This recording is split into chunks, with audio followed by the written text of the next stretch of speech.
Hi guys, good morning. Nagbebenta pa din po ako ng mga adult toys. Hindi lang ako masyado nakapag-update kasi medyo busy na din kasi may baby din ako na inaalagaan.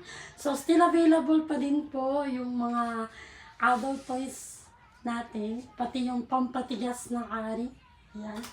So available pa din po yung Maxman, yan, Maxman White.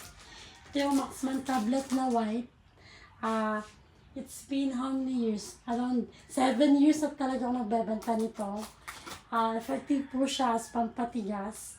Meron din kaming Maxman Blue. Ayan. So, PM lang po ako or text me kung may mag-order. So, Maxman is 650. 10 tablets na po yung laman nito. Thank you.